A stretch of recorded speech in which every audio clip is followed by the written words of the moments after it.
Good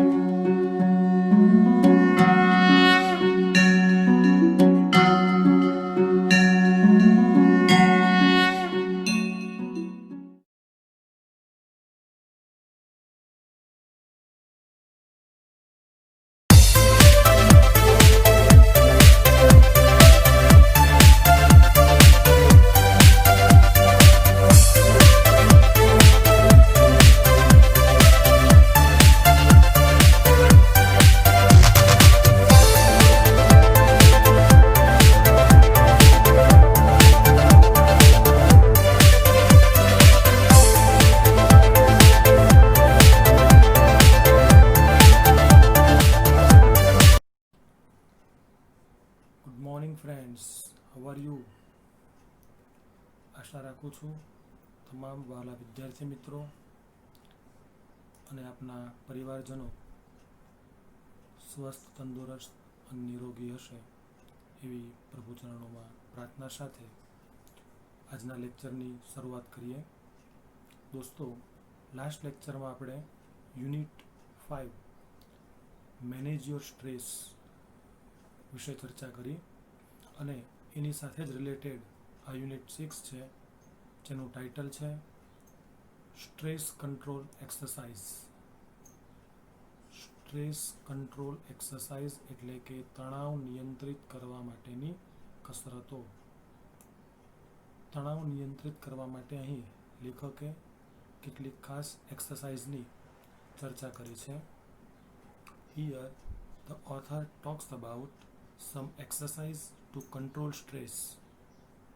તણાવને નિયંત્રિત કરવા માટે આ યુનિટની અંદર લેખક કેટલીક વિશિષ્ટ પ્રકારની કસરતો લઈને આવ્યા છે.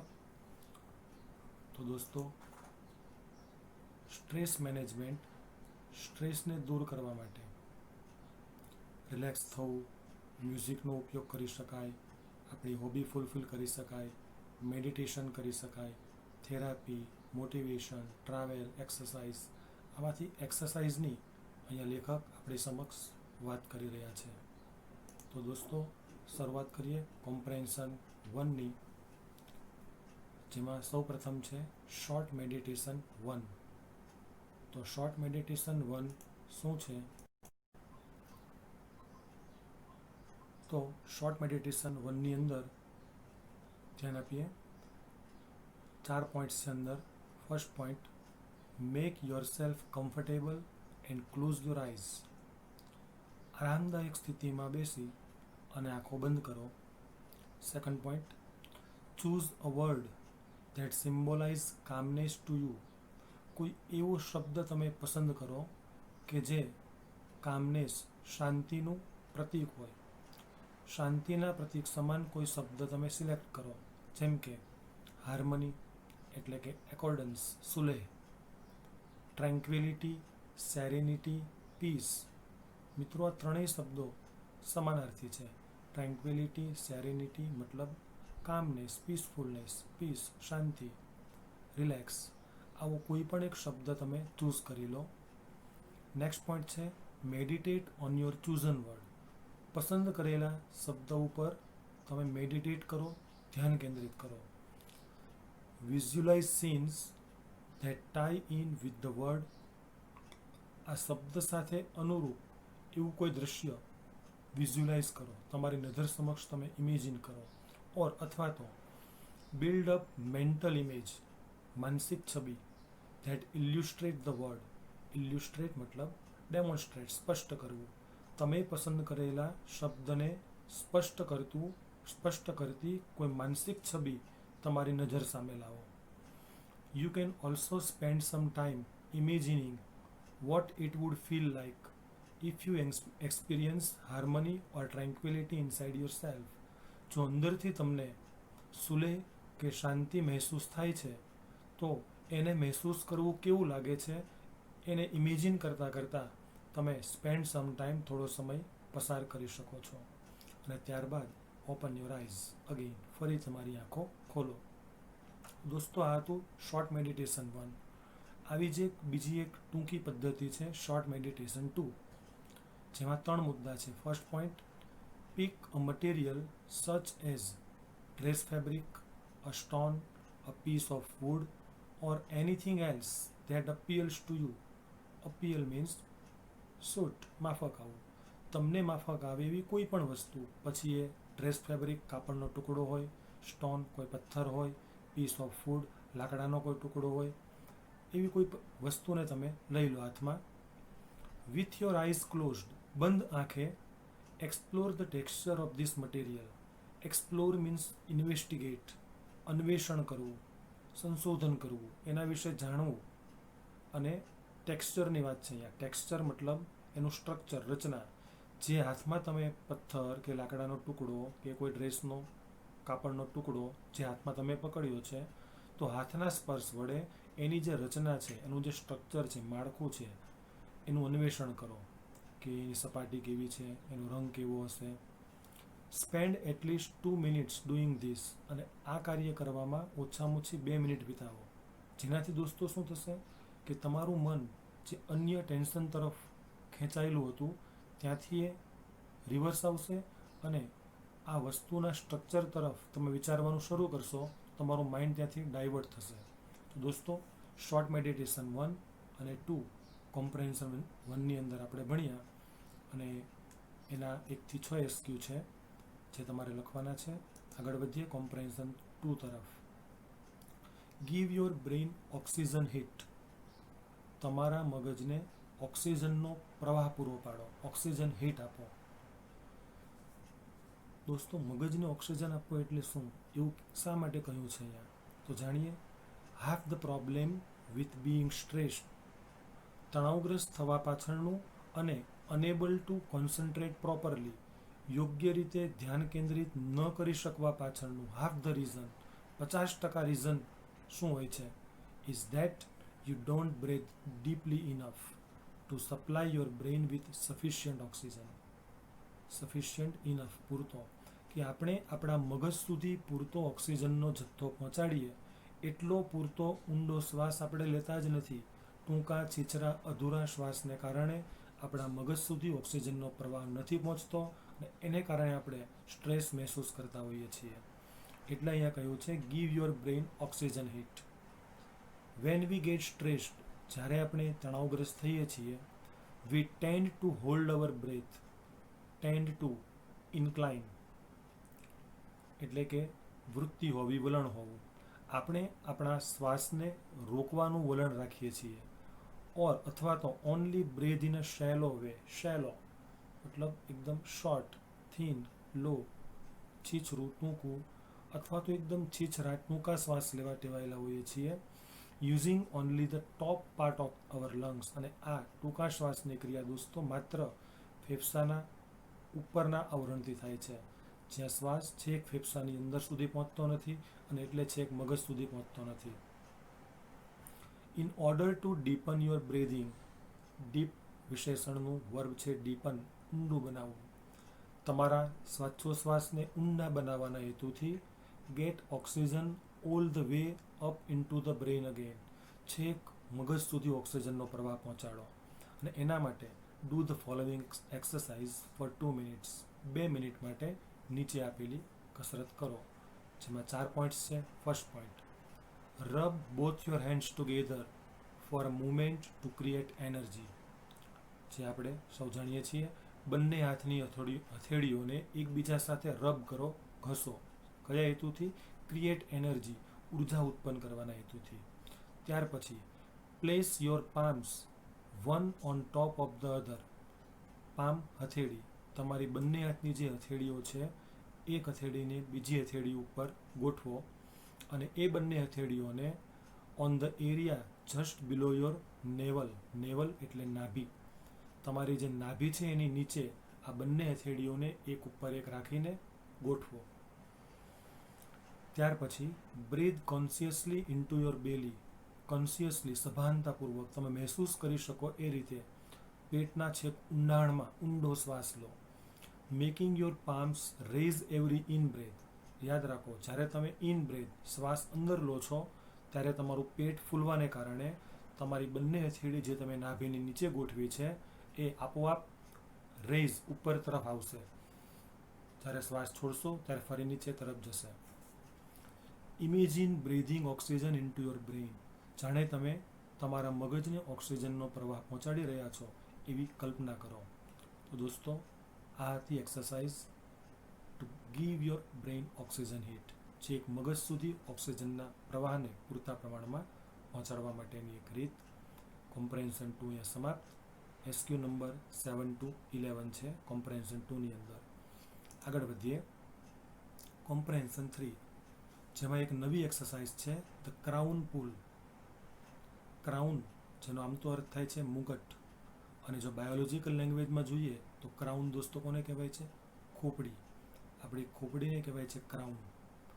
પુલ મતલબ ખેંચવું. તો શું છે આ કસરતની અંદર? જાણીએ. વેન વી બ્રીથ, જ્યારે આપણે શ્વાસ લઈએ છીએ, there is a microscopic movement. Microscopic મતલબ સૂક્ષ્મ મુવમેન્ટ, હલનચલન ઓફ ધ ક્રેનિયલ બોન્સ. ક્રેનિયલ બોન્સ મતલબ સ્કલ બોન્સ, ખોપડીના હાડકાં. જ્યારે આપણે શ્વાસ લઈએ છીએ તો આપણા ખોપડીના હાડકાની અંદર સૂક્ષ્મ હલનચલન થાય છે, જેનું શું પરિણામ આવે છે?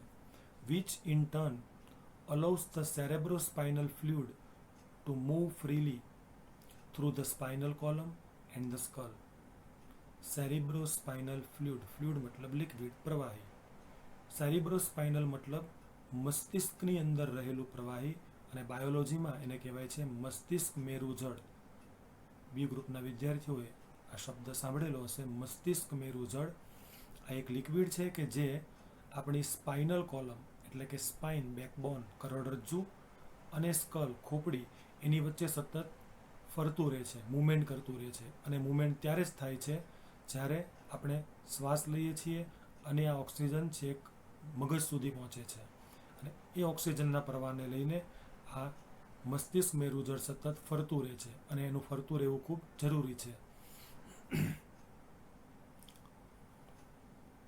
વેન ટેન્સ ઓર અપસેટ, જ્યારે આપણે તણાવગ્રસ્ત કે અપસેટ થઈ જઈએ છીએ અને ડોન્ટ બ્રીથ ડીપલી ઇનફ, પૂરતો ઊંડો શ્વાસ નથી લેતા, ત્યારે પરિસ્થિતિ એવી સર્જાય છે કે this can result in bones in the skull becoming slightly stuck together. પૂરતો ઓક્સિજનનો પ્રવાહ મગજ સુધી ન પહોંચવાને કારણે ખોપડીના જે હાડકાં છે, bones in the skull becoming slightly stuck. Stuck મતલબ એકબીજા સાથે અટવાઈ જવું, ફસાઈ જવું, અટેચ થઈ જવું. ખોપરીના હાડકાં એકબીજા સાથે ફસાઈ જાય છે. So that the fluid can not circulate properly, અને એને લઈને જે મસ્તિષ્ક મેરુજળ જે ખોપરી અને કરોડરજ્જુની વચ્ચે વહેતું રહેવું જોઈએ, ફરતું રહેવું જોઈએ, એ યોગ્ય રીતે સર્ક્યુલેટ થઈ શકતો નથી, એનું પરિભ્રમણ અટકી જાય છે. એને કારણે આ ટેન્સની, તણાવની સમસ્યા સર્જાય છે. તો એના માટે અહીંયા આપણને લેખકે કસરત આપી છે ક્રાઉન પુલની. The crown pull influences the flow of cerebrospinal fluid in a positive way. આ ક્રાઉન પુલ નામની કસરત છે એ મસ્તિષ્ક મેરુજળને હકારાત્મક માર્ગ આપે છે, હકારાત્મક પ્રવાહ આપે છે. ઇટ હેલ્પ્સ કામ યોર નર્વ સિસ્ટમ. પહેલો ફાયદો, એ આપણા ચેતાતંત્રને શાંત કરે છે. કેન ઓલ્સો ઓફન ટેક અવે હેડેક. ઘણીવાર આ કસરત કરવાથી હેડેક, સ્થિરદર્દ દૂર થાય છે. ઓર અથવા તો stress induce stomach ache. Stomach ache પેટનો દુખાવો, પણ એ દુખાવો કયો હોય તો સ્ટ્રેસ ઇન્ડ્યુસ. ઇન્ડ્યુસ મતલબ ના દ્વારા સર્જાયેલું, કોઝ બાય. જો તણાવને કારણે તમને પેટની તકલીફ સર્જાયેલી હોય અથવા તો માથાનો દુખાવો હોય તો ક્રાઉન પુલ કસરત કરવાથી આ બંને દર્દ દૂર થઈ શકે છે. એઝ વેલ એઝ આ ઉપરાંત હેલ્પિંગ યુ થિંક ક્લિયરલી. તમારા મગજને યોગ્ય દિશામાં એ વિચારતું પણ કરે છે. તો આ કસરત કઈ રીતે કરવાની છે એના 4 points. First point, place both of your hands with your fingers like combs. Comb એટલે દોસ્તો કાંસકો. માથું ઓળવા માટે જે કાંસકાનો ઉપયોગ કરીએ છીએ આપણે, એને કોમ્બ કહેવાય છે. તો બંને હાથને કાંસકાની જેમ ગોઠવવાના છે. ક્યાં? On top of your head, માથાના ઉપલા ભાગે. So that your little fingers are touching your hair line at the front. Hair line મતલબ મિડલ લાઇન, જેને આપણે પાથી કહીએ છીએ. બરોબર વચ્ચેના ભાગમાં આપણી બંને હાથની જે આંગળીઓ છે એ સ્પર્શે, આ રીતે. તમારે બંને હાથને ગોઠવવાના છે. શરૂઆત કપાળના ભાગથી કરવાની છે અને આ પ્રોસેસને રિપીટ કરતાં છેક ગરદન સુધી જવાનું છે, જે આગળના મુદ્દામાં આવશે. હવે આંગળીઓ મૂક્યા પછી શું કરવાનું છે? ફર્મલી press down on your scalp. Scalp means skin on top of skull અથવા તો હેડ. આપણા માથાની એટલે કે ખોપડીની ઉપરની જે ચામડી છે, ચામડી એને કહેવાશે સ્કેલ્પ. ફર્મલી press down. આંગળીઓ વડે આપણી માથાની ત્વચા છે એને પ્રેસ કરવાની છે, પૂરું જોર લગાવીને દબાવવાની છે. And pull your fingers away from the mid line. અને વચ્ચેની તરફથી બંને હાથની આંગળીઓને નીચેની તરફ ખેંચવાની છે. Combing outwards with each hand. જેમ કાંસકા વડે માથું ઓળતા હોઈએ, જે રીતે આપણે કાંસકાને વાળમાંથી એમ ખેંચીને બહાર કાઢીએ, એમ આંગળીઓને પૂરા પ્રેશર સાથે દબાવી અને નીચે તરફ એને આમ ઘસવાની છે. Now place your hands in the same way higher up on the middle of the head. પછી એ જ પ્રોસેસ થોડું ઉપર તરફ. And repeat the procedure. Now place hands even further back on your head towards the crown and repeat the procedure. આ રીતે આગળ જતાં ખોપડી તરફ છેક ગરદન સુધી આ પ્રોસીજરને રિપીટ કરવાની છે. દોસ્તો, આનો એક ફોટો આપણે આગળના પેજ પર મૂકેલો હતો, તમારા ધ્યાનમાં હોય તો ફરી એકવાર બતાવી દઉં કે અહીંયા આ પોસ્ટરમાં જે આ પોઝિશન છે એ ક્રાઉન પુલ છે. જુઓ દોસ્તો, આ પોઝિશનમાં બેસવાનું છે અને બંને હાથની આંગળીઓને ત્વચા ઉપર પૂરા પ્રેશર સાથે મૂકી અને એને નીચેની તરફ કાંસકો જે રીતે યુઝ કરતા હોય એ રીતે નીચે તરફ લાવવાનું છે. સેમ એની ઉપરના પ્લેસમાં, એની ઉપર આમ કરતાં પ્રોસીજરને છેક ગરદન સુધી લઈ જવાની છે. તો આ છે ક્રાઉન પુલ. અને ક્રાઉન પુલ કસરત તમને ઘણા બધા ફાયદા આપે છે. ફાયદા આપણે આ કોમ્પ્રેહેન્શનની અંદર જોયા કે હેડેક, સ્ટમક એચ, સ્ટ્રેસ, આ બધામાંથી તમને મુક્તિ મળે છે. અને ક્રાઉન પુલનો વિડીયો પણ તમે યુટ્યુબ પર જોઈ શકો છો. કોમ્પ્રેહેન્શન 3 સમાપ્ત. Question number 12 to 16. અને લાસ્ટ કોમ્પ્રેહેન્શન કે જેમાં કોઈ એક પદ્ધતિ નહીં પણ મેન્ટલ ક્વિક ફિક્સીસ, કેટલાક ઝડપી માનસિક સુધારા માટેની અલગ અલગ હિન્ટ આપી છે. જેમાંની પહેલી હિન્ટ તરફ આગળ વધીએ આપણે. Put on some music you like. જ્યારે પણ તમે સ્ટ્રેસ મહેસૂસ કરો છો ત્યારની વાત છે. પહેલો નુસ્ખો આપ્યો છે અહીંયા કે તમને મનગમતું કોઈ પણ સંગીત વગાડો. And dance through the room. અને ઓરડાની અંદર એ મ્યુઝિકની સાથે તાલ મિલાવીને તમે નાચો.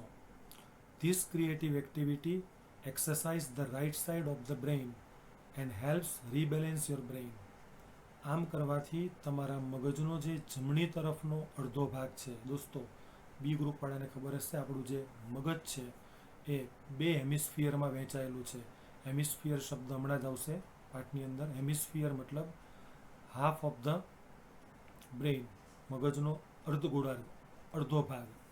તો આ પ્રવૃત્તિ કરવાથી તમારા રાઈટ સાઈડના જે બ્રેઇન છે એને એક્સરસાઇઝ પ્રાપ્ત થશે અને મગજની અંદર જે બેલેન્સ ખોરવાયું છે ફરીથી એ રીબેલેન્સ થશે. આવી જ એક બીજી વાત, get a fish tank and watch the fish swim around languidly. Get the fish tank, એક માછલી ઘર લો નાનું, તમારા ઘરમાં અવેલેબલ હોય તો. And watch the fish swim around languidly. Languidly means leisurely, slowly, હળવેકથી. અને હળવેથી એ માછલી ઘરની અંદર તરતી જે માછલીઓ છે એને નિહાળો. ધીસ અલાઉસ યોર માઇન્ડ ટુ કામ ડાઉન. તમારી નજર સતત એ પાણીની અંદર મૂવમેન્ટ કરતી માછલી તરફ સ્થિર થશે તો આપોઆપ તમારું માઇન્ડ શાંત થઈ જશે. Write down all your worries. ત્રીજો એક મુદ્દો આપ્યો છે કે જ્યારે તમે ખૂબ ચિંતિત છો, એના કંઈક રીઝનો છે, તો તમારી ચિંતાઓને એક પીસ ઓફ પેપરના ટુકડા ઉપર લખી નાખો. Putting them on a piece of paper gets them out of your head. એક સાયકોલોજીકલ ઇફેક્ટ છે કે તમે તમારી વરીઝ, તમારી ચિંતાઓને કાગળ ઉપર નોટ ડાઉન કરી લીધી, મતલબ તમારા મગજમાંથી તમે એને બહાર કાઢી લીધી છે. હવે તમારા મગજમાં એ ચિંતાઓ નથી. Next, get out into nature and walk. Stress મહેસૂસ કરો છો તો બહાર કુદરતી પરિસરમાં નીકળો, ચાલવા માટે, ટહેલવા માટે. Concentrate on what is right now rather than what might happen tomorrow. બહુ સરસ વાત કરી. Concentrate on what is right now. તમારી વર્તમાન પરિસ્થિતિ તમારી સામે જે છે એના ઉપર કોન્સન્ટ્રેટ કરો. Rather than what might happen tomorrow.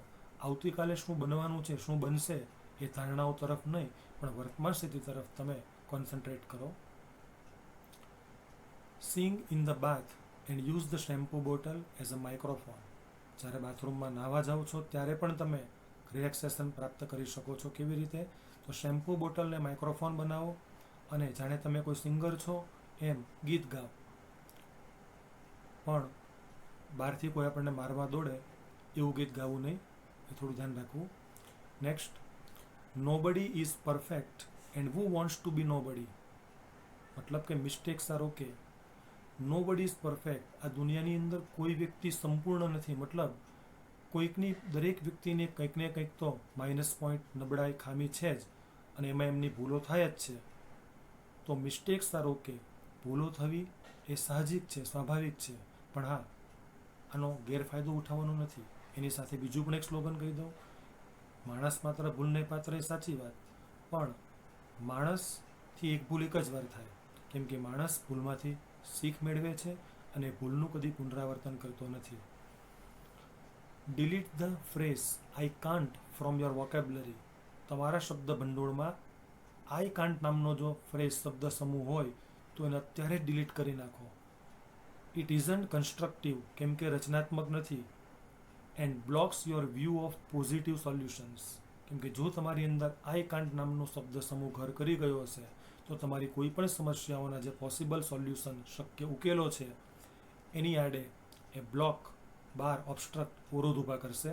એ તમને પ્રયત્નો જ નહીં કરવા દે. દરેક વાતમાં જો તમે આઈ કાન્ટ બોલીને અટકી જશો તો તમે કદી પ્રયત્ન નહીં કરી શકો, અને પ્રયત્ન વગર ક્યારેય સફળતા મળતી નથી. Write a few lines with your other hand.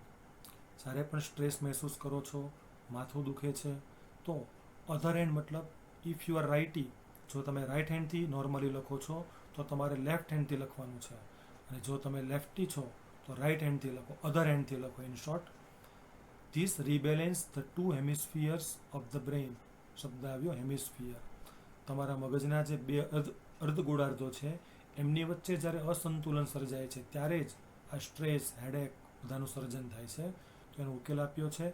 અધર હેન્ડથી તમે 2-4 લાઈન, એકાદ ફકરો લખો તો એનાથી મગજના બંને ગોળાર્ધની અંદર ફરી સંતુલન સ્થાપિત થશે અને તમારી સમસ્યાનો તમને શક્ય ઉકેલ મળશે.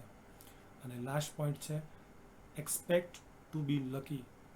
હંમેશા તમારી જાતને નસીબદાર સમજો. હું તો કહું, સવારે જ્યારે આપણે ઉઠીએ છીએ, આપણી આંખો ખુલે છે, તો આપણને એટલી બધી ખુશી થવી જોઈએ કે હું કેટલો નસીબદાર છું કે ભગવાને મને જગાડ્યો, ભગવાને મને વધુ એક દિવસ આપ્યો કે જા કંઈક કરી બતાવ. બાકી દોસ્તો, અત્યારે ખૂબ ખરાબ પરિસ્થિતિ ચાલી રહી છે. લોકોના મૃત્યુના આંકડા તમે સાંભળતા હશો. તો આવા સમયે આપણે નસીબદાર છીએ કે આપણે તંદુરસ્ત છીએ, આપણે દરરોજ સવારે જાગીએ છીએ, ભગવાન આપણને જગાડે છે, આપણને એક ચાન્સ આપે છે. તો પોતાની જાતને હંમેશા નસીબદાર સમજો. પોતાની જાતને કદી દોષ ન આપો કે નેગેટિવિટી ક્રિએટ ન કરો.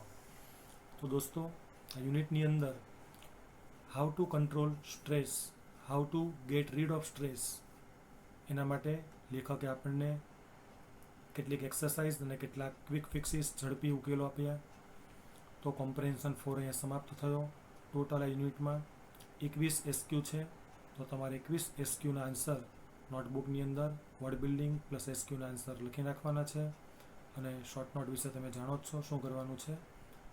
અહીંયા યુનિટ 3ના બંને રીડ 1, રીડ 2, જેને આપણે 5 અને 6 નંબર આપ્યા હતા, પૂર્ણ થયા છે. તો એકવાર સ્વાધ્યાયમાં નજર કરીશું. વોકેબ્યુલરીની અંદર V1 to 6, V1, V2, V3, V4, V5, V6 ચોપડીની અંદર જ તમારે સોલ્વ કરવાના છે.